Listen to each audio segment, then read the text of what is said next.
Bismillahirrahmanirrahim. Assalamualaikum warahmatullahi wabarakatuh. Alhamdulillah, alhamdulillah, alhamdulillah. Alhamdulillahi rabbil alamin wassalatu wassalamu ala asyrafil anbiya'i wal mursalin walhamdulillahi rabbil alamin.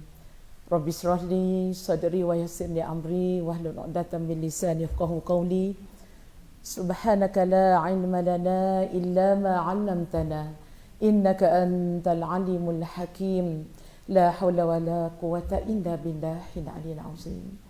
Terima kasih yang dihormati saudara pengarah acara majlis, yang berbahagia Datuk Dr. Junaidah Kamaruddin selaku Ketua Sitsa Kementerian Pembangunan Wanita, Keluarga dan Masyarakat, yang bersama Dr. Hishamuddin Hashim selaku Timbalan Ketua Sitsa Strategik, yang bersama Encik Yusri Muhammad Yusof selaku Timbalan Ketua Sitsa Operasi, yang bersama Puan Fatimah Zuraida, kepada semua pegawai tertinggi kementerian, kepada semua pegawai-pegawai dan kaki tangan Kementerian Pembangunan Wanita, Keluarga dan Masyarakat.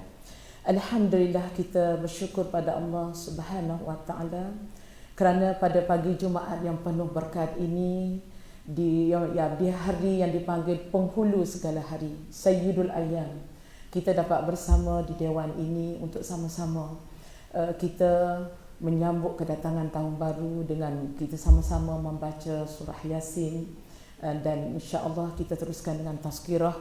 Terlebih dahulu saya mengucapkan jutaan terima kasih kepada pihak yang mengurus program kita pada hari ini, kepada semua pegawai yang terlibat.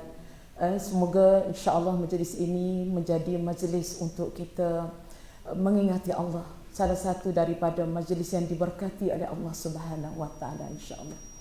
Kedatangan tahun baru 2021 yang kita sambut pada hari ini, kita lalui dengan penuh cabaran di awal tahun lagi, dan kita telah lalui tahun 2020 dengan pelbagai ujian dan cabaran.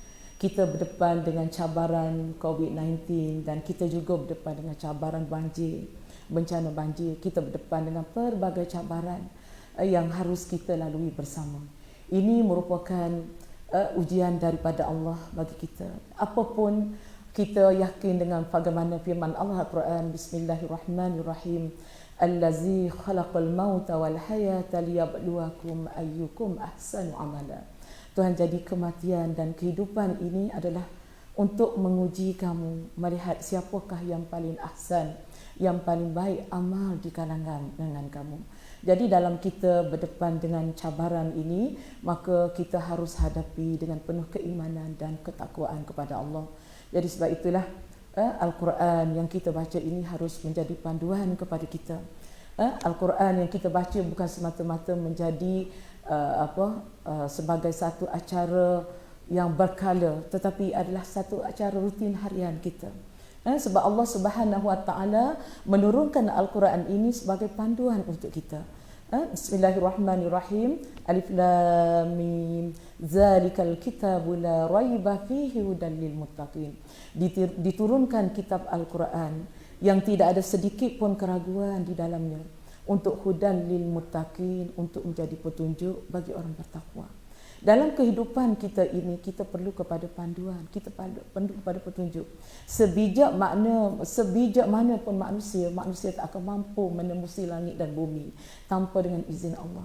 Manusia tidak akan mengetahui hakikat di sebalik kehidupan ini tanpa wahyu, bimbingan wahyu daripada Allah.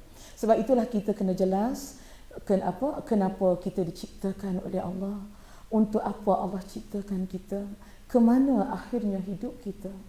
Kita kena jelas dalam hidup kita. Siapa kita? Kenapa Allah ciptakan kita? Apa tujuan hidup kita? Ke mana akhir hidup kita? Kita bukan selamanya berada di dunia ini. Sebab itulah kita perlu kepada panduan.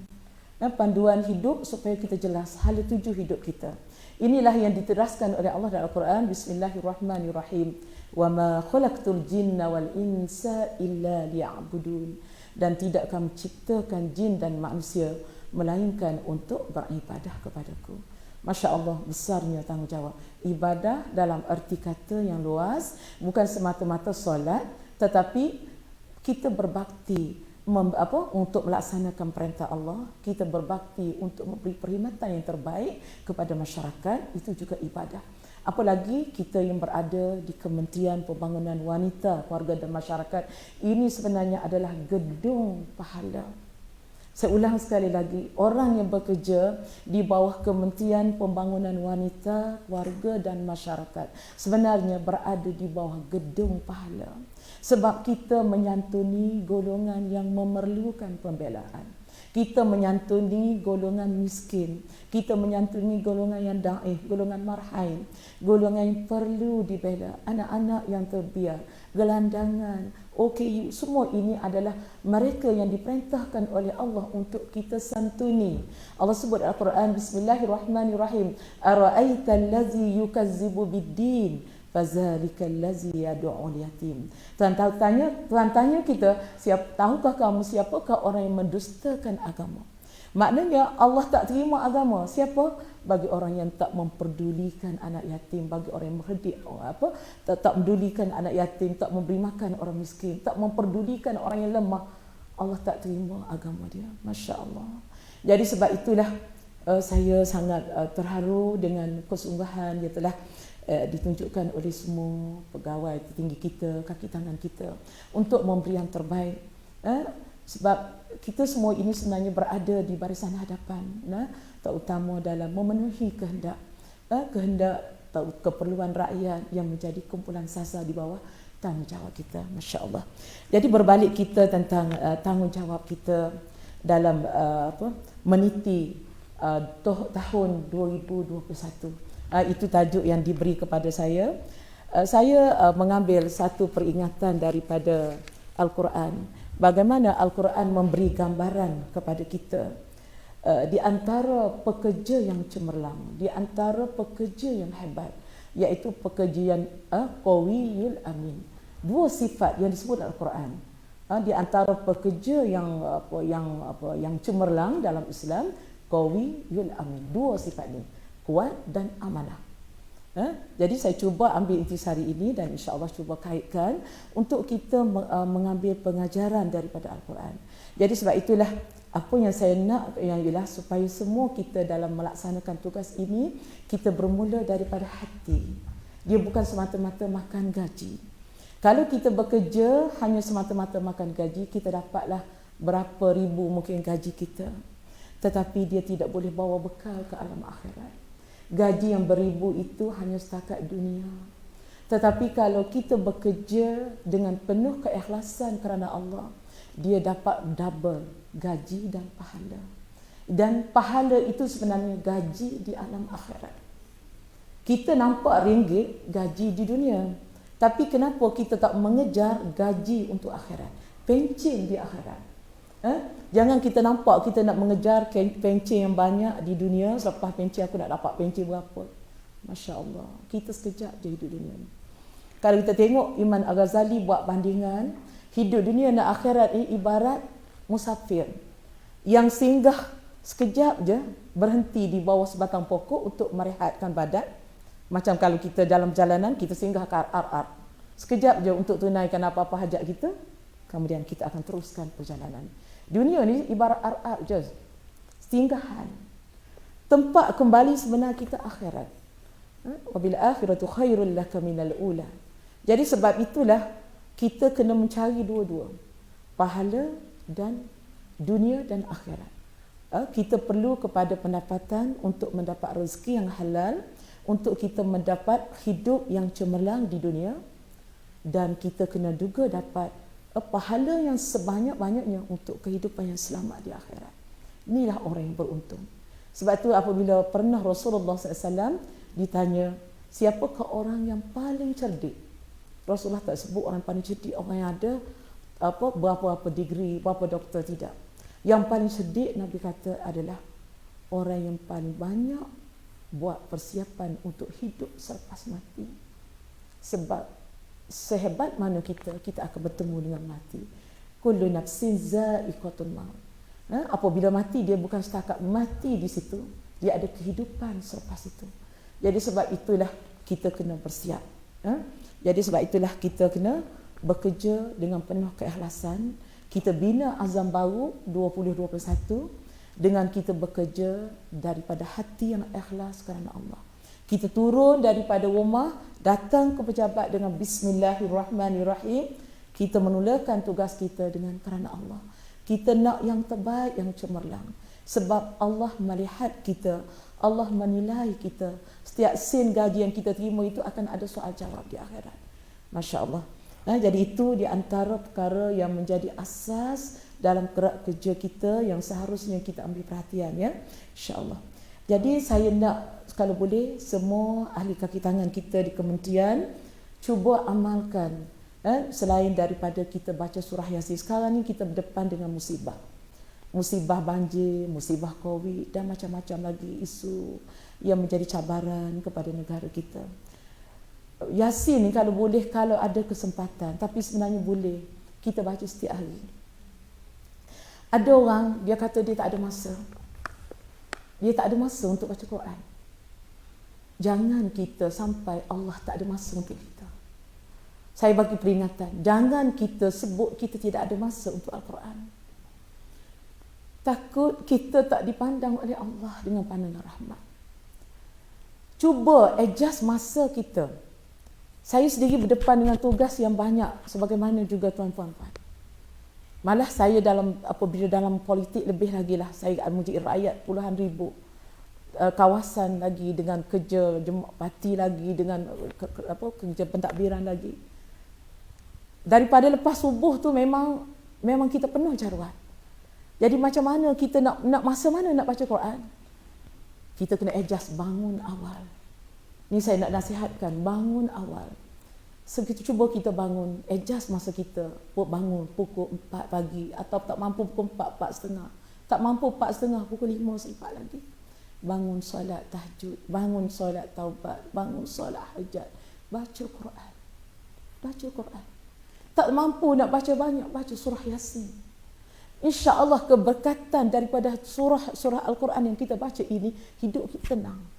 Tambah-tambah kalau kita yang bekerja sebagai berada di barisan hadapan, kita berdepan dengan macam-macam klien kita berdepan dengan macam-macam tekanan tugas di pejabat, tekanan dengan perundingan dengan manusia, dengan macam-macam. Kadang-kadang saya dapati ada di kalangan staf kita yang tension, yang macam-macam depan dengan cabaran tak tahan. Sebenarnya kita boleh ubati perkara ini, kita kena banyak hubungan dengan Allah. Hablum minallah. Baca Quran. Adjustlah masa kita baca Al-Quran. Kalau boleh sebelum subuh, sebaiknya 1 jam sebelum subuh baca Quran. Tapi kalau kita tak mampu buat 1 jam, bacalah surah Yasin. Itu di antara paling mudah saya bagi tip.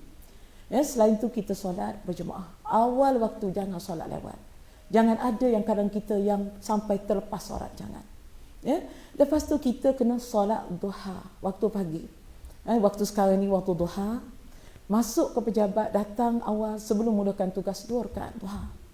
2 rakaat duha ni tak payah. 2 rakaat duha ni kita solat itu luruh dosa-dosa kita ibarat buih di permukaan laut. Ini dalam hadis sebut. Kalau kita pergi di tepi pantai, kita tengok bagaimana banyaknya buih-buih memutih di pergigian ombak. Begitulah bandingan luruhnya dosa-dosa orang yang solat duha walaupun 2 rakaat. Dan kita bersolat duha 2 rakaat ni, masya-Allah, seolah-olah kita bersedekah kepada 360 sendi dalam tubuh kita. Ini disebut dalam hadis. Jadi sebab itulah jangan tinggal duha walaupun 2 rakaat. Ini saya ingat saya banyak ambil pengalaman dengan Allahyarham Tuan Guru Ni Abdul Aziz. Saya banyak belajar dengan beliau. Beliau masuk pejabat walaupun dia seorang menteri besar. Dia tak akan mulakan tugas kecuali dia solat dulu. Solat duha dulu tak tinggal. Dan saya berkenalan dengan Datin Sabariah. Lama sangat dah. Kebetulan kami pada hubungan keluarga. Datin kata dia seumur perkahwinan dia dengan Tuan Guru, dia rasa tak sampai 2 kali Tuan Guru tinggal solat tahajud. Kita ni mungkin tak sampai 2 kali buat tahajud. Ni terbalik. Tuan Guru sepanjang umur dia 80 tahun lebih dia hidup. Terus panjang perkahwinan dia dengan isteri dia kata dia rasa tak sampai 2 kali Tuan Guru terlepas solat tahajud. Itu kehebatan orang yang banyak hubungan dengan Allah. Sebab dia bekerja kerana Allah, bukan kerja kerana gaji. Itu yang saya, kalau boleh saya nak kita mantapkan di kalangan staf kita untuk 2021. Mantapkan diri, hubungan dengan Allah sangat penting.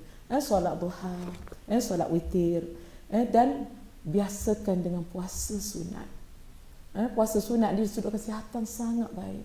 Kalau kita tak mampu buat Isnin Khamis, buatlah 3 hari ke sebulan, ambil hari putih.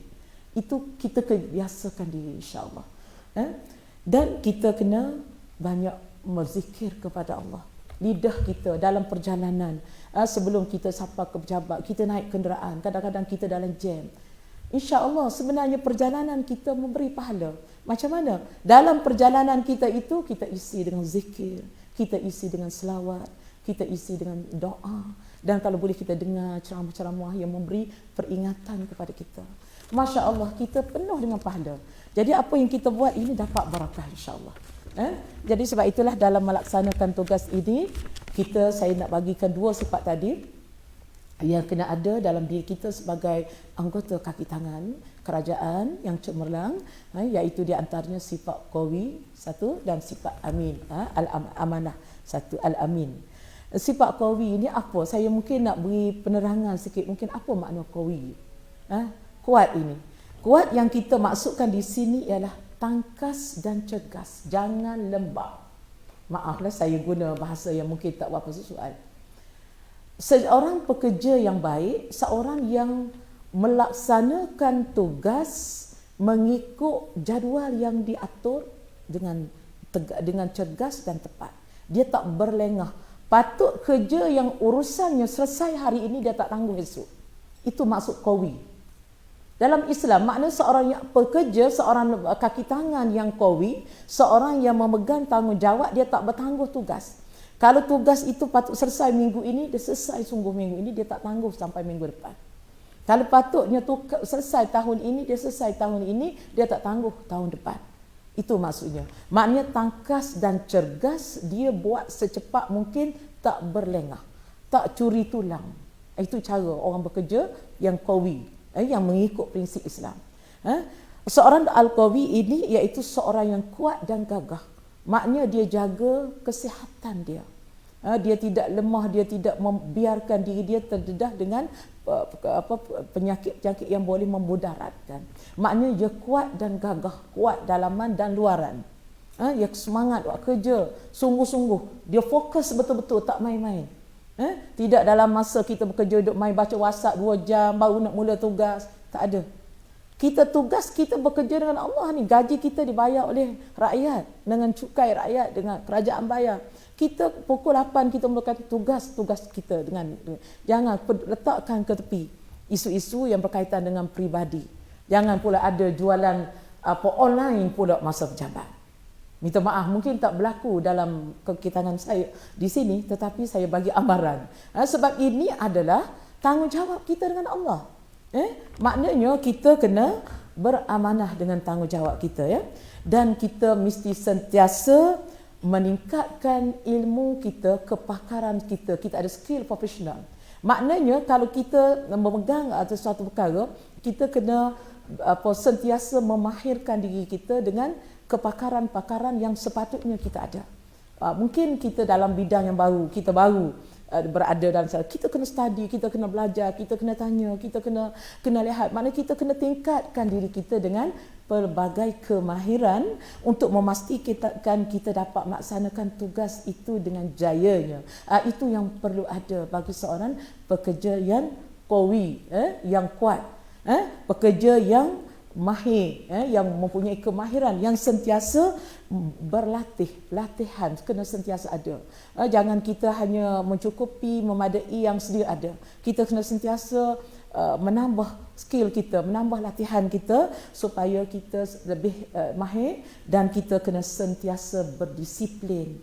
Masya Allah, jangan ada di kalangan kita yang memang ini tugas dia, contoh buat tugas dia, buat kerja ni, tapi kalau orang bagi tip baru dia laju. Kalau tak ada tip, tak laju kerjanya. Itu tak baik sebenarnya. Sebab kita dah diberi gaji untuk mendapat melakukan tugas itu, tiba-tiba kita mengharapkan ada tip tambahan. Kalau ada tip tambahan, lajulah kerjanya. Kalau tidak, tak jalanlah kerjanya. Saya rasa Masya Allah, budaya itu kena buang. Mungkin tidak ada di kalangan kita, tetapi memang saya dapat laporan setengah tempat ada. Dia kena kadang-kadang claim, contoh, ada suatu perkara, kalau bagi tip cepatlah jalannya. Kenapa harus ada tip tambahan? Kita dah diberi gaji dengan kerja kita. Saya minta maaf, saya tegur sebab ini satu dosa. Apabila kita melakukan, mengambil yang bukan hak kita dan kita seolah kita melaksanakan tugas itu bukan betul-betul, kita mengharapkan benda lain. Allah, apalagi rasuah, apalagi salah guna kuasa, itu memang saya ingat lagi bagaimana disebutkan dalam hadis, bagaimana keadaan orang ketika berjalan di padang mahsyar. Kita semua ni apabila kita menanti, kita akan berhimpun di padang mahsyar. Kita akan melintas titian sirat. Titian sirat ini dihampar di atas, di sebelah sini padang mahsyar, sebelah sana syurga, di bawahnya neraka. Ini kalau kita baca kitab beriman kepada hari akhirat, diterangkan bagaimana keadaan kehidupan kita, perjalanan kita ke akhirat. Perjalanan di atas sirat ini, titian siratul mustaqim ini disebut dalam hadis yang lebih halus daripada rambut, lebih tajam daripada pedang. Bagi orang yang beriman, bertakwa, lebih besar, lebih macam lebuh raya laluannya. Ada yang boleh melintas titian sirat ini seperti kilat yang menyambar. Tetapi ada satu golongan di akhirat nanti, dia menjalan di atas titian sirat dengan keadaan merangkak. Bukan setakat merangkak, di atas jambatan itu disediakan sangkuk-sangkuk penyangkut-penyangkut berduri. Penyangkut-penyangkut berduri itu adalah dibina daripada setiap sen duit yang haram. Sama ada duit rasuah, duit kopi ke, duit apa yang tak layak dia terima, setiap sen duit ini akan jadi penyangkut untuk kakinya di atas titian sirat. Sebab tu bagi orang yang beriman, orang tak akan ambil rasuah. Sebab itu kena ada sifat disiplin ini sudah diterangkan dalam Al-Quran 1000 tahun. Cuma kita tidak menggali hazanah ini. Saya hanya membaca apa yang telah diterangkan oleh Al-Quran. Sifat qawi yang ada pada pekerja ialah pekerja yang sangat berdisiplin, yang sentiasa memahirkan diri, yang sentiasa menepati masa. Jangan kita melewatkan masa. Kalau kita kata program itu 8.30, insya-Allah 8.30. Saya sampai tadi 8.25 saja, saya solat dulu ke atas. Sebab saya dapat makluman belum penuh dewan. Cuba disiplinkan diri. Sebab masa itu sangat berharga. Kita tidak boleh beli masa yang berlalu, walaupun 1 saat, walaupun 5 minit. Kita nak beli, kita ada belian memenuhi langit dan bumi, emas memenuhi langit dan bumi. Kita nak kembalikan masa yang 10 minit berlalu, tak boleh. Begitulah harganya masa. Sebab itulah Allah bersumpah dalam Al-Quran. Bismillahirrahmanirrahim. Wal 'asri innal insana lafi khusr illa allazina amanu wa 'amilus solihat wa tawasaw bil haqq wa tawasaw bis sabr. Demi masa, semua manusia dalam kerugian kecuali orang beriman, orang yang beramal dengan amal yang saleh. Wa tawasaw bil haqq wa tawasaw bis sabr. Daripada saat kepada minit, daripada minit kepada jam, daripada jam kepada hari, daripada hari kepada minggu, minggu kepada bulan, bulan kepada tahun. Masya Allah, begitu cepat. Kali ini sudah 8 hari bulan Januari. Kita sudah 8 hari berada tahun 2021. Dan kita tak pasti kita ni berapa lagi baki umur kita. Betapa rugi kalau kita tak mengisi detik-detik masa yang Allah bagi, sebab masa adalah modal umur kita. Habis masa kita, tak ada dah ruang. Ruang nak baca Quran, ruang nak belajar, ruang nak cari ilmu, ruang nak ibadat, ruang nak bakti pada ibu bapa, ruang nak bakti pada masyarakat, ruang nak cari pahala, dah tak ada. Apabila masuk dalam di alam barzakh menyesal. Kalau ada orang yang dah meninggal sekarang, dia diberi peluang oleh Allah untuk hidup sekarang di dunia, dia akan berebut untuk minta Allah kembalikanlah kami ke dunia walaupun 5 minit, walaupun 5 saat, sebab dia dah rasa apa yang sedang berlaku dalam alam barzakh. Betapa ruginya kita, ya Allah bagi peluang lagi untuk hidup, tak isi masa ini. Jadi sebab itulah isilah masa kita dengan terbaik. Masa kita belajar, masa kita bekerja 8 jam di pejabat, betul-betul kita bekerja 8 jam, betul-betul memenuhi tanggungjawab dan amanah. Jangan kita curi tulang, jangan kita ambil kesempatan, jangan kita buat kerja yang bukan tanggungjawab kita, jangan kita lengah-lengahkan kerja sehingga tertangguh, sehingga yang kesannya orang di bawah. Kerana apa? Kerana kita di atas tidak melaksanakan tanggungjawab. Saya tidak kata kepada kau di sini, ini sebagai satu peringatan saja. Ya? Itulah sebab itu ingatan saya supaya sama-sama kita melaksanakan amanah dengan baik. Yang seterusnya ialah kena jaga kreatif. Seorang yang qawi ini sifatnya ialah seorang yang kreatif dalam melaksanakan tanggungjawab dan permudahkan urusan. Maknanya dalam kita melaksanakan tugas dan tanggungjawab ini, kita laksanakan dengan penuh kreatif. Hubungan silaturahim dengan staf kena jaga. Janganlah mentang-mentang kita orang atas ni, siapa kita, minta maaf ya, kadang-kadang kita jekah kepada orang di bawah. Minta maaf saya kalau ada yang saya tersalah sebut. Mentang-mentang kita ni bos, sampai orang tu rasa sangat tertekan, seolah-olah tidak ada timbang rasa dengan staf yang berada di bawah. Ini tanggungjawab kita. Kita saling timbang rasa. Permudahkan urusan. Apa yang mudah kita mudahkan, apa yang kita rasa boleh tolong kita tolong. Jangan kita, sebab dia juga insan, juga ada keluarga, dia juga ada hak, dia juga perlu kebajikan. Bukan saja kumpulan sasar kita yang perlu kita jaga kebajikan, staf kita pun juga kita jaga kebajikan. Jadi insya-Allah seorang yang qawi, seorang yang sangat memudahkan urusan dan kreatif dalam melaksanakan tanggungjawab. Dan sentiasa berfikiran di luar kotak. Berfikir yang kalau orang yang mungkin orang lain tak fikir, dia fikir. Kita kena fikir macam, kita kena latih berfikir di luar kotak, dan kita kena sentiasa gigih dan disiplin. Gigih makna tahan, tabah, kuat. Kadang-kadang kita penatnya, ya Allah penat. Memang penat. Kerja ni penat. Siapa yang tak penat? Apalagi kerja seperti kita, pejabat, kita guna otak, banyak berfikir, banyak merancang. Memang penat. Saya selalu melalui, kalau kadang-kadang persidangan, kalau parlimen 2 bulan contoh. Kalau kita bukan saja kita kena fokus kepada dewan, lepas tu kita kena ada macam masalah dengan rakyat, macam-macam isu saya kena buat. Memang penat. Kadang-kadang tak tahu nak buat apa. Ni saya nak bagi satu tip bagaimana untuk hilangkan kepenatan. Ya, mungkin macam mana nak hilangkan penat? Kalau kita tension sangat, penat sangat, bagi saya pergi ke bilik air sambil wuduk. Itu satu pertama. Yang kedua, saya duduk diam, saya baringkan badan ataupun rehat di kerusi, saya pejamkan mata, saya baca subhanallah 33 kali, alhamdulillah 33 kali, Allahu akbar 33 kali. Cuba buat. Lepas kadang-kadang tak sempat 99, tak cukup 99, dah rasa masuk energi macam kita makan ubat. Dia pulih balik. Tu nak cerita kehebatan, kekuatan zikrullah. Jadi maknanya apabila kita dalam keadaan kadang-kadang jam, macam komputer juga hang, apabila banyak sangat kerja kita buat, kita perlu juga ambil masa rehat. Badan kita perlu kepada rehat. Jadi ambil masa. Cara yang terbaik ialah kita kena jaga rehat masa, banyakkan kita sebut nama Allah tadi. Sebab ini ada sejarah bagaimana Sayyidina Fatimah pernah mengadu kepada Nabi sallallahu alaihi wasallam. Fatimah anak Rasulullah SAW mengadu, wahai ayahanda, dia ni penat sebab dia kena uli gandum, dia kena dia masa dulu mana ada gandum yang dah siap. Nak buat roti kena tumbuk dulu, nak jadi buji gandum, nak jadikan debu gandum. Kemudian dia kena angkut air, semua kena buat kerja, tak ada pembantu rumah. Jadi dia minta seorang khadam yang membantu kerja dia.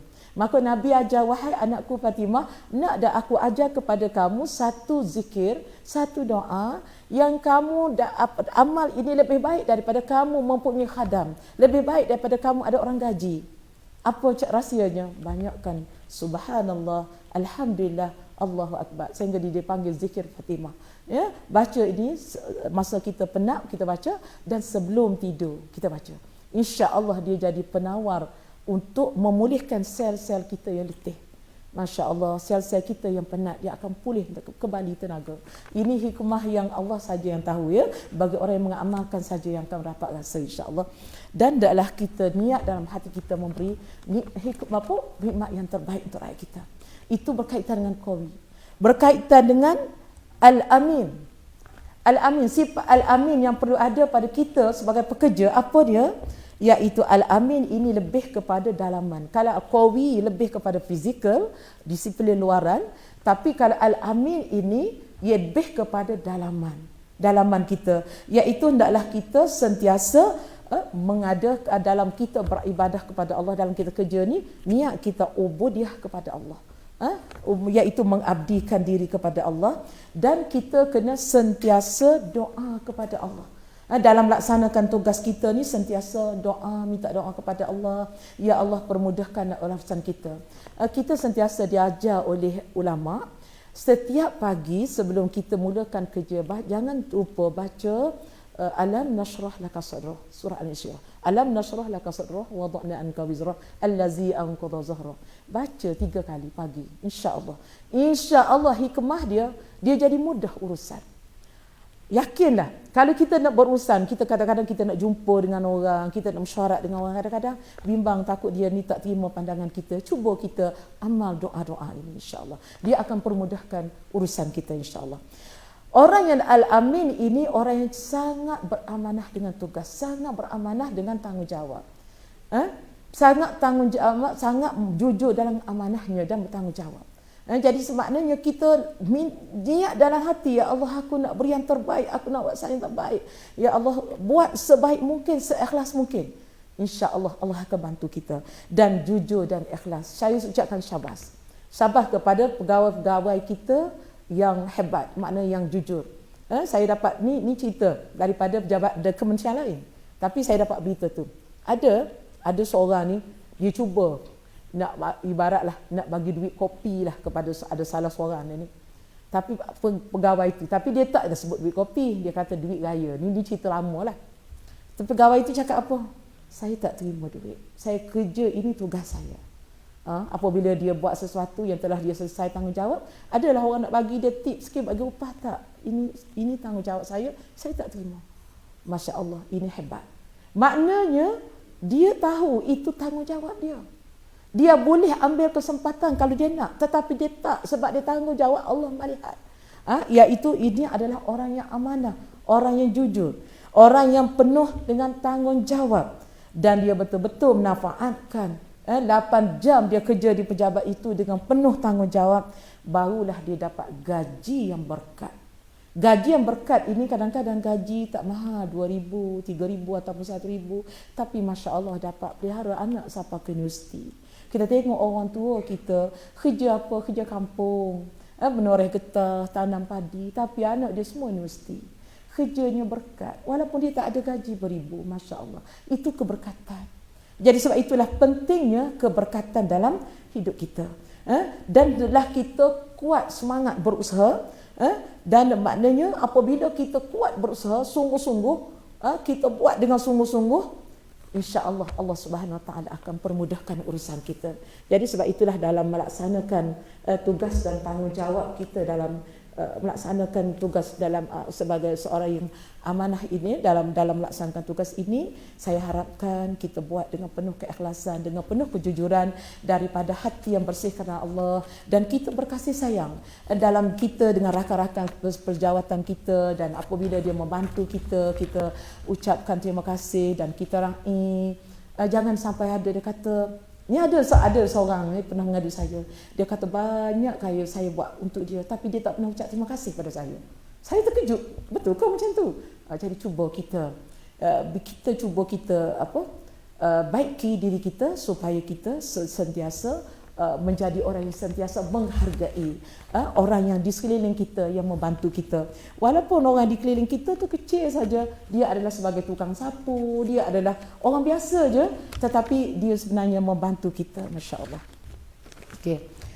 Yang seterusnya apa yang saya nak ingatkan juga ialah dalam kita terutama dalam kita berdepan dengan azam tarun untuk tahun 2021 ini, sebenarnya banyak perkara yang kita boleh lihat, yang kita boleh cek balik, terutama dalam melaksanakan, menambahkan lagi integriti kita, cekapan kita di dalam melaksanakan tugas kita.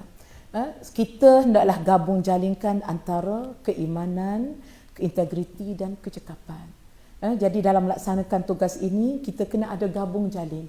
Bagaimana kita nak membuktikan dalam kerja kita ini kita melaksanakan tugas dengan penuh integriti, dengan penuh kecekapan, dengan penuh keimanan. Jadi gabung jalin ini sangat penting. Di samping itu juga hendaklah kita untuk kita menjaga etika dan akhlak, termasuk juga pakaian kita, termasuk juga jati diri kita, saksiah peribadi kita sebagai seorang muslim mukmin. Apabila kita jumpa sahabat-sahabat kita, rakan sejawat kita, walaupun dia tak kenal kita, walaupun kita tak kenal dia, bagi salam, tanya khabar anak-anak. Sebenarnya dia rasa dia dihargai, walaupun dia rasa sekurang-kurangnya apabila tanya khabar dia rasa dia diingati. Saya bagi contoh dah, kalau kita di pejabat saya cuba dapatkan tarikh lahir daripada semua staf-staf saya di pejabat. Dan apabila saya sempat, saya buat just wish ucapan selamat hari jadi. Saya terus terang saya kata ada ramai staf yang mesej balik kat saya dengan kartun menangis. Pertama kali dalam hidup dia dapat wish daripada seorang timbalan menteri. Pertama kali dapat daripada pimpinan. Saya pun nak menangis juga. Betul ke sampai semacam tu kita dalam kementerian? Kena ada saling menghargai. Sebab mereka adalah aset kepada kementerian, aset kepada negara. Tanpa mereka kita tak boleh melaksanakan tugas kementerian. Jadi sebab itulah akhlak, penghargaan perlu ada. Saling menghargai. Dan kalau ada yang mungkin maknya sakit, ayah sakit yang kami mungkin tak tahu, beritahu, kita boleh sekurang-kurangnya kita bantu apa yang boleh, ataupun kita sekurang-kurangnya doakan. Biar kita bekerja dalam satu keluarga. Kita berada di kementerian ini, kita bekerja ibarat satu keluarga yang penuh kasih sayang, yang penuh penghargaan. Kita akan seronok sehingga kalau boleh kita tak nak keluar daripada kementerian, seronok kita berada di kementerian. Malah kita rasa bahagia bekerja bersama. Itu yang kita nak, wujudkan suasana itu. Jadi insya-Allah kalau boleh kita wujudkan suasana ini dalam kementerian kita. Apabila ada contoh, ada bencana, sekarang kita berdepan dengan bencana. Saya nak cerita berkaitan dengan bencana. Sekarang seluruh negara kita, beberapa negeri sekarang sedang berdepan bencana. Saya kesian dengan JKM. Semalam saya di Johor. Saya ni cerita sampai saya dalam nangis hati dia. Sebab saya jumpa seorang Prime kita yang berada di barisan hadapan. Dia anggota rela, termasuk juga sukarelawan JKM, datang jumpa saya. YB saya dah sejak 2 hari bulan sampai semalam 7 hari bulan tak sempat balik rumah. Kami hanya tidur 1 jam sehari. 1 jam sehari tidur petugas kita di bawah. Sebab banjir besar. Mereka diarah angkut orang, diarah angkat barang, diarah sana. Kami ni lelaki. Dia cakap dengan saya, mata dia merah. Saya tahu dia bercakap dia menghadap seorang ibu. Bagi saya sebagai ibu kepada semua staf kita. Kerana apa? Mereka tak cukup rehat, tak sempat balik rumah tengok anak isteri, rumah mereka juga tenggelam. Saya turun ke PPS, dah beratus PPS saya turun. Ada yang kata yang petugas kita dah seminggu. Saya kata dia tak ada pun senarai nama dia dalam senarai penerima bantuan mangsa banjir. Saya kata kenapa? Rumah tak tenggelam, rumah saya tenggelam air paras pinggang. Jujurnya dia tak masukkan dia sebagai nama penerima bantuan. Dia tengok je orang dapat bakul makanan, dia tak dapat. Sebab dia bukan bangsa, dia hanya petugas. Saya kata kenapa tak masukkan rumah dia mangsa banjir? Nanti salah. Dia kata ya Allah, jujurnya dia. Sedangkan dia mangsa. Anak dia dalam keadaan yang juga memerlukan bantuan. Cuma dia ada rumah tinggi sikit yang boleh lepas kata bawa dia pindah mai ke sekolah. Allahu Akbar. Cuba bayang sahabat yang dikasihi sekalian, tuan-puan sekalian, kalau kita berada di tempat dia seminggu yang setiap hari tidur hanya sejam. Apalagi ini petugas. Apalagi mangsa-mangsa banjir. Masa banjir di Pahang, saya berada di kawasan banjir. Saya ni memang, kalau di Rantau Panjang tu, kalau tak banjir itu yang luar biasa. Banjir itu biasa. Saya dah biasa banjir sejak kecil sampai saya tua sekarang. banjir ni satu perkara yang sangat menekankan sebenarnya.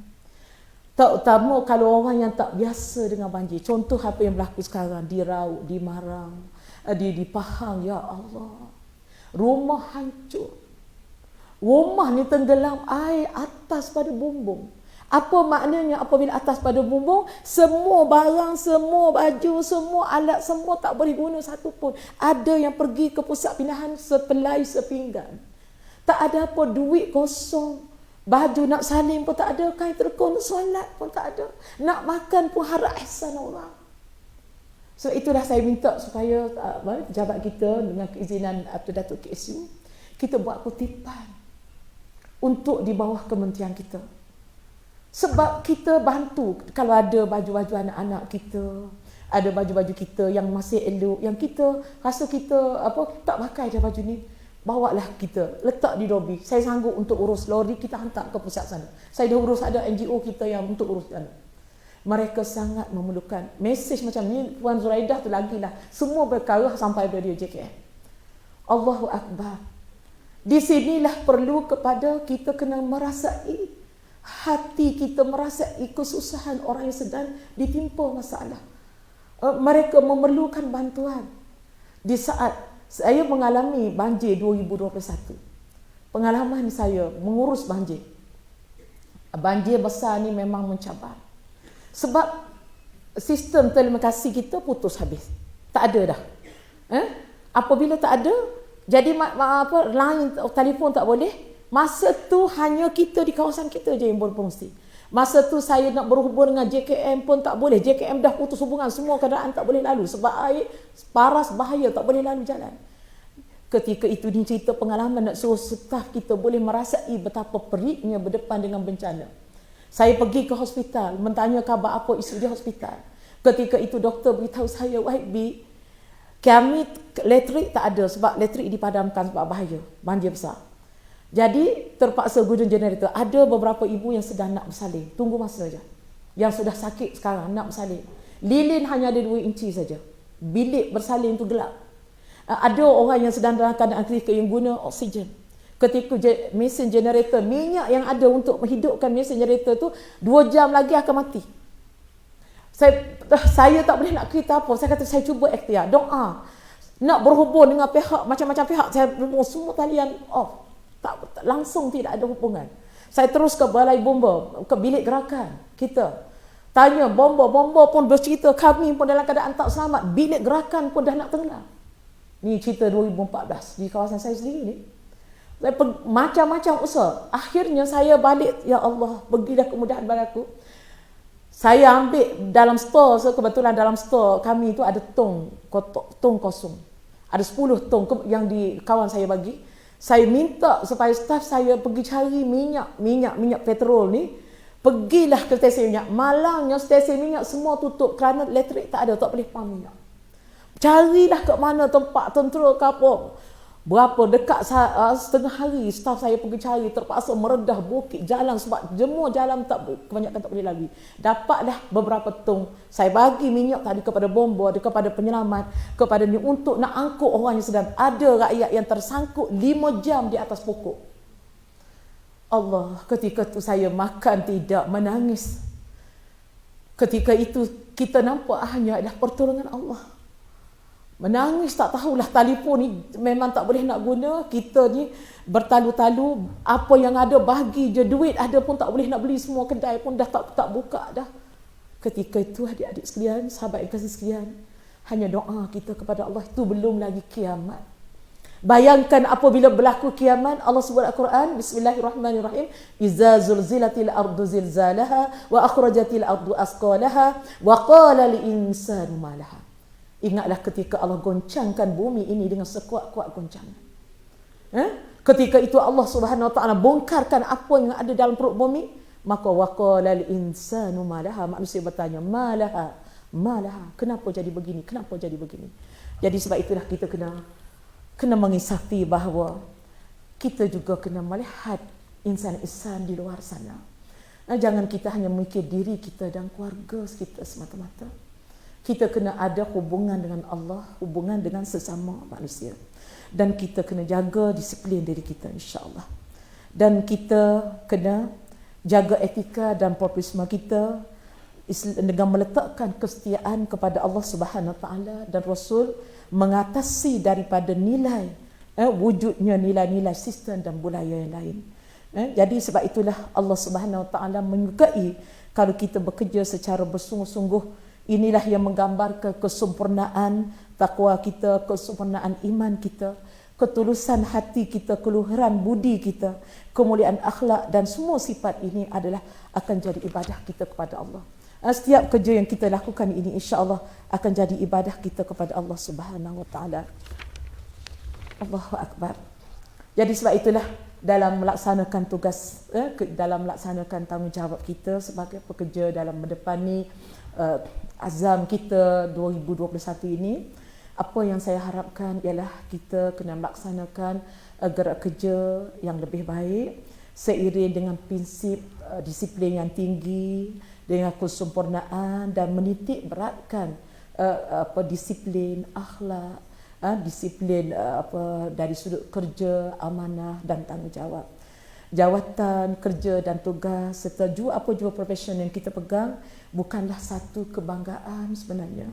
Dia seharusnya dijadikan alat untuk kita mencapai cita-cita dunia, tetapi kita hendaklah laksanakan dengan penuh dan tanggungjawab yang sempurna untuk kita mencapai kecemerlangan juga di akhirat. Bukan semata-mata untuk mencapai cemerlangan dunia, tetapi untuk kita mencapai kecemerlangan juga di akhirat. Dan kita hendaklah sentiasa bukan untuk menjaga kelebihan yang Allah bagi kepada kita, kita pergunakanlah untuk saudara kita. Kalau kita ada keluarga, tanya khabar keluarga kita. Jangan kita, Tuhan bagi rezeki, ada adik-beradik kita yang miskin, ada sepupu kita yang dalam keadaan kesusahan, bagi, tolong dia. InsyaAllah keberkatan kita tolong saudara kita yang susah, terutama kerabat yang terdekat, itu lebih besar tuntutannya akan mendapat keberkatan daripada Allah.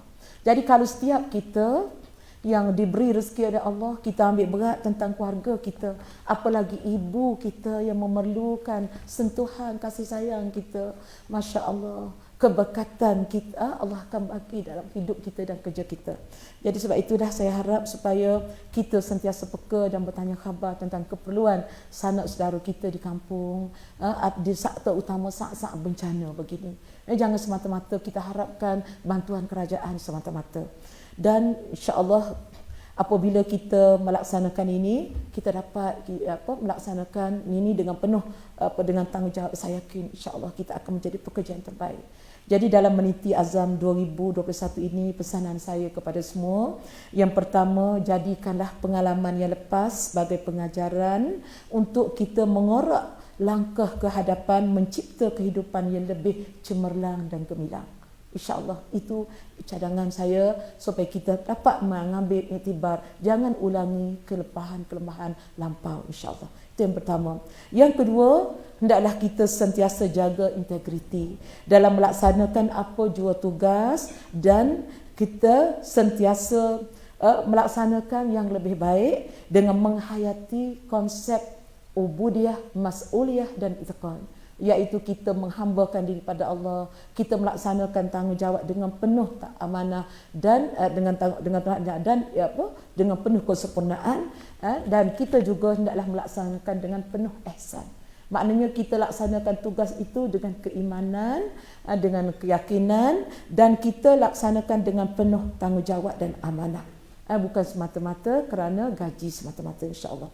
Yang ketiga, hendaklah kita sentiasa mematuhi SOP yang telah diarahkan oleh kerajaan agar kita dapat memutuskan talian COVID-19 yang kita sekarang masih lagi berdepan dengan cabaran. Kita tak tahu apa keputusan kerajaan 12 Januari nanti, apa lagi arahan terbaru, adakah akan dikembalikan PKP yang lama. Apapun kita doa dan solat hajat, semoga Allah lindungi negara kita.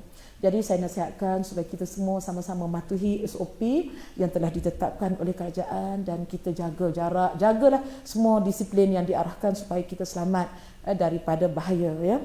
Sebab apabila kita semua tak dapat laksanakan tugas, banyak kerja yang tergendala, ya, yang kesannya kepada sasaran kita, di kumpulan sasar kita di bawah. Yang keempat ialah saranan kita dalam Meniti Azam 2021 ini ialah sama-sama kita menjaga kebajikan antara kita, ya, antara keluarga kita, antara sesama staf kita, antara jiran-jiran kita, kena tanya khabar juga. Jangan sampai kita tak kenal jiran, tanya khabar jiran-jiran kita, rakan sekerja kita, walaupun sebahagian mereka kita tak kenal. InsyaAllah wujudkan budaya kasih sayang, budaya saling hormat menghormati, akhlak yang tinggi. InsyaAllah semoga dengan ini insyaAllah kita dapat merehbahkan kebajikan itu, bukan semata-mata nama kementerian itu sahaja, Kementerian Pembangunan Wanita, Keluarga, Masyarakat, kebajikan, bukan nama saja, tetapi memangnya kementerian itu sendiri, kaki tangannya, pegawai tingginya, staf-stafnya memang orang yang berjiwa kebajikan. Itu yang kita nak, supaya kita boleh jadi contoh kepada kaki tangan yang lain. Jadi saya tidak memanjangkan ucapan. Jadi sekali lagi saya sangat-sangat berterima kasih dan mengharapkan insya-Allah supaya Al-Quran ini sentiasa berada dalam hati kita, sentiasa jadi amalan dalam hidup kita dan sentiasa menjadi wirid di lidah-lidah kita. Sentiasa kita mendoakan supaya Allah Subhanahu Wa Taala memasukkan diri kita dan golongan orang yang sentiasa basah lidahnya dengan berzikir kepada Allah. Allah Subhanahu Wa Taala berikan hati kita yang sentiasa khusyuk dalam ibadah. Allah berikan dalam hati kita ketenangan, Allah beri kepada kita keyakinan, Allah beri kepada kita kelembutan untuk kita taat pada perintah Allah. Allah bagi kepada kita kelapangan untuk kita melaksanakan kerja-kerja kebajikan. Allah permudahkan bagi kita untuk melaksanakan tugas-tugas kita dalam menyantuni kumpulan sahabat kita. Dan nasihat saya juga ialah banyakkan sabar, terutama kepada staf-staf kita, JKM kita khususnya yang berada di barisan hadapan. Banyakkan sabar dalam melaksanakan tugas. InsyaAllah innallaha ma'as sabirin, sesungguhnya Allah sentiasa bersama orang yang sabar. InsyaAllah bila kita sentiasa bersama Allah, Allah akan membantu kita di mana saja kita berada. Jadi sekadar itu dulu sebagai tazkirah pada pagi ini. Saya ucapkan syabas kepada pihak penganjur, kepada semua kaki tangan yang terlibat, kepada semua yang menonton ataupun mengikuti program ini. Saya ucapkan tahniah dan terima kasih. Semoga Allah Subhanahu Wa Taala membantu kita dan memasukkan kita dalam golongan yang kita sentiasa doa, Rabbana atina fid dunya hasanah wa fil akhirati hasanah wa qina azabannar. Wabillahi taufiq wal hidayah. Wassalamualaikum warahmatullahi wabarakatuh.